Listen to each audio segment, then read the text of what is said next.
For the record, my name is Donald Trainor. My birth date, it's a while back, July 28th, 1946.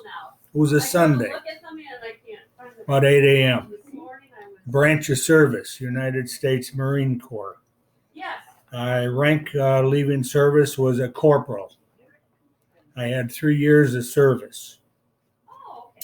To jog my memory, how did I join?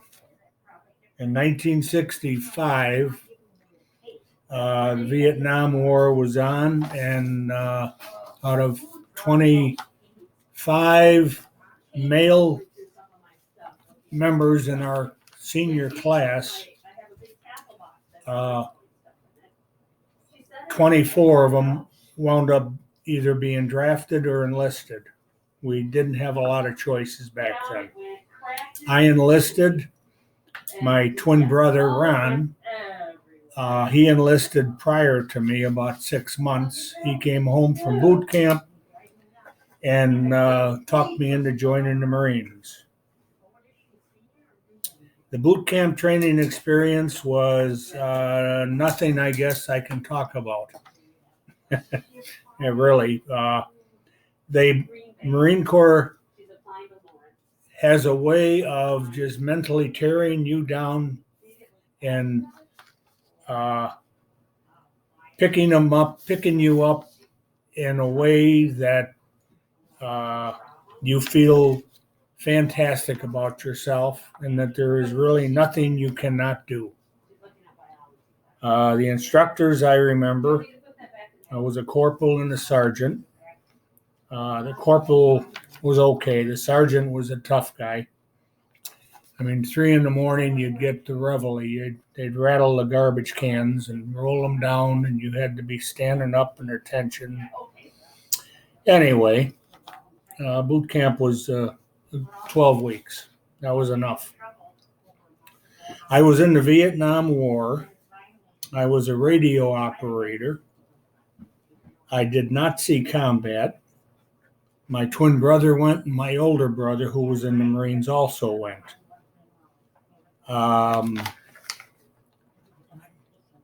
Some of the most memorable experiences, I guess, was my last year in service. I wound up as in Guantanamo Bay, Cuba. As in 7 months of that, was for a year. 7 months of that, I was the duty manager of the NCO club.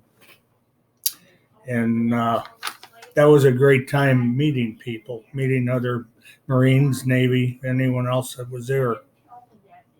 My awards came just by the Congressional Act of Defense and whatever. I never really got into any combat, so I wasn't eligible for any other. Not a Purple Heart either. Day-to-day life, well, there was two different kinds of way of living. One was when you were in service and you're on base. You had being in radio. We had what they call a radio shack, and we went down and we worked on the radios. We practiced talking different things. When you're out in the field, because we did go out, I went on a 6-month Mediterranean cruise, and we had bivouacs, and there were imaginary wars that we were working on. We were fighting in. So they kind of kept you there in case you wound up going to Nam, you would at least know what you needed to do. The food, actually, when we were out on the bivouacs, we had World War II sea rations. Nothing like what they got today. Didn't really do much for good luck that I can think of. Humorous and unusual moments, I guess, there was a few stories about some of the let's say other Marines when we were bivouac, they wound up getting some kind of alcohol, let's say. not allowed when you're on bivouac, but there were some goofy things that happened there. It's nothing damaging and no one got hurt on it, but they did have hangovers. After service, yeah, that was right before Christmas, December 23rd, I got out of service. As far as continuing relationships, no. We just didn't have, back in the 60s, we didn't have email. We didn't have any internet. All we had was the mail service. And most of the people that I was in service with, the fellas, they weren't actually going home to their home address, let's say. So there really wasn't much of a way to contact them. And that'd be the same with me. When I got back home, I might have stayed home for half a year or something, and then we just picked up and moved.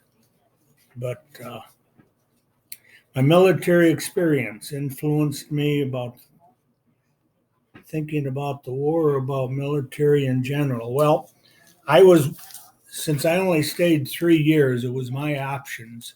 After my 3-year enlistment, I decided I would rather try another way of life. I wasn't the greatest in enjoying when to be told when to get up, when to keep all your clothes where they have them. I mean, I was a good soldier and didn't get any discipline or anything, but it just wasn't a good fit for me.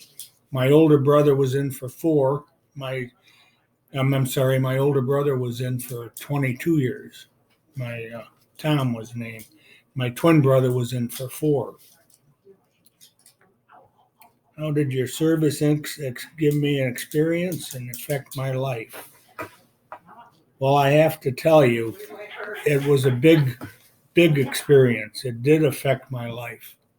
I learned, I guess I'd have to start with responsibility, um, knowing how to meet your neighbors, your friends. There was so many, back in the 60s, there was a lot of discussion about riots and this and that, and it's kind of what they're doing today, actually, in a way. But we just got along. We were all in service together, and I have no problem with any nationality, any race. I, I enjoy saying hi, meeting people. What this generation should know, service is something I think someone should always go through, whether it be the National Guard or military life. You can probably sign up for 2 years. They will give you, yeah, I had an opportunity for schooling if I wanted to stay, but I did not. There's so many more opportunities now for schooling. I would recommend that anyone is interested, if they can't go to college after school, get in service, sign up to go to school. They will put you through it, and you'll get a wonderful education out of it. And I want to thank my 2 grandchildren for bringing this over to me, Bobby and Liam. Here they are. You're almost in there, Bob. Liam. There you go. All right. You're the one that's not in. All right. That should be my story. Thank you for asking. Bye.